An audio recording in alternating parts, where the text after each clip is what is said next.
শীতকাল মানেই হচ্ছে পিঠে। তো এরকম যদি গরম গরম ফুলকো ফুলকো পিঠে তৈরি হয় তো কার না ভালো লাগে, তাই না?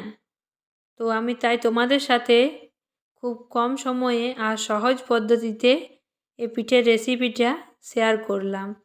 তো এখানে লাগছে আমার চালের আতপ চাল। তো আতপ চালটা আমি বেশ ভালো করে জলে প্রায় 2 থেকে 3 ঘন্টা ভিজিয়ে নিয়েছি আর তারপরে জলটাকে ঝরিয়ে নিয়েছি।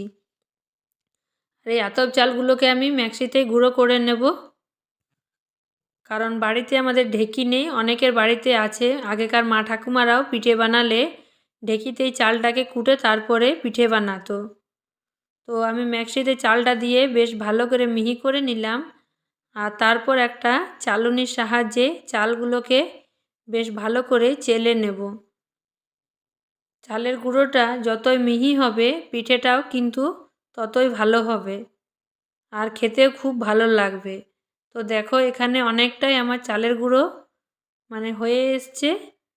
আর এই পিঠেটা আমাদের পুজোতে প্রায় তৈরি হয়। আমাদের পুজোতে এই পিঠেটা ভোগ লাগানো হয় ঠাকুরকে। তো পিঠেটাতে আমি জল ইউজ করব না। তো নিয়ে নিয়েছি এখানে গুড় আর লাগছে কাঁচা দুধ আর লাগছে চালের গুঁড়ো। যেহেতু ঠাকুরের প্রসাদ তৈরি হবে তাই দুধটা সেদ্ধ করিনি, কাঁচাই আছে।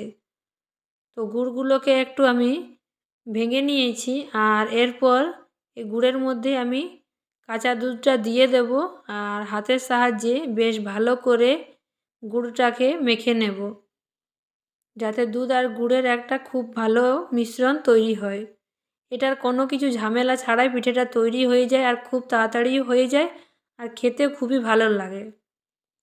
তো এভাবে খুব কম সময়ে আর সহজ পদ্ধতিতে তোমরা কিন্তু পিঠেটা বানিয়ে নিতে পারো। তো দুধ গুড়ের মিশ্রণটা আমার খুব ভালো করে মেশানো হয়ে গেছে। তারপরে অল্প অল্প একটু করে চালের গুঁড়ো দিয়ে দিয়ে আমি একটা বেশ ভালো ব্যাটার তৈরি করে নিচ্ছি। এখানে খুব বেশি মিহিও করা চলবে না, আবার খুব বেশি মোটাও হবে না। একটা মাঝারি মাপের ব্যাটারটা তৈরি হলেই জানবে যে ব্যাটারটা খুব সুন্দর তৈরি হয়ে গেছে। তো অল্প একটু করে আমি চালের গুঁড়ো দিয়ে দিয়ে ব্যাটারটাকে বেশ ভালো করে মেখে নিচ্ছি। যখন দেখবে একটু মোটা লাগছে তখন অপর থেকে অল্প একটু কাঁচা দুধ দিয়ে দিতে পারো। তো এইভাবে আমি হাতের সাহায্যে নেড়ে চেড়ে বেশ ভালো করে ব্যাটারটা তৈরি করে নিচ্ছি। এভাবে বানানোটা খুবই সহজ হয় আর খুব তাড়াতাড়ি হয়ে যায় কোনো কিছু ঝামেলা ছাড়াই।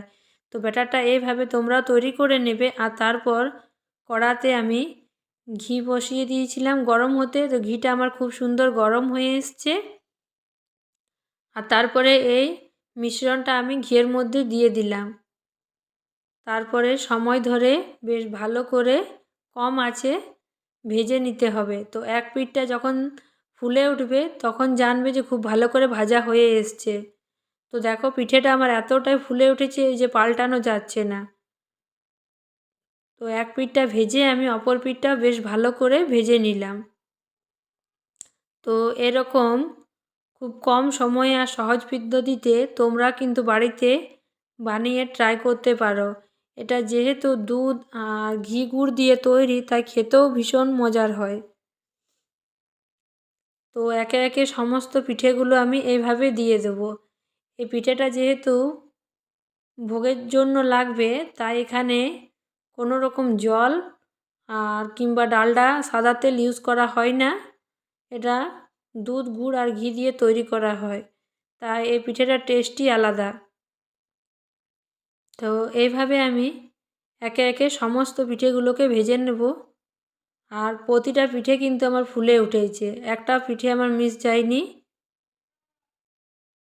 তো দেখো সমস্ত পিঠেগুলো আমার ভাজা হয়ে গেল। তো আমার এই পিঠের রেসিপিগুলো যদি তোমাদের ভালো লাগলো তাহলে অবশ্যই কমেন্টের মাধ্যমে জানাতে ভুলো না। আর দেখো পিঠেগুলো কতটাই সফট হয়েছে।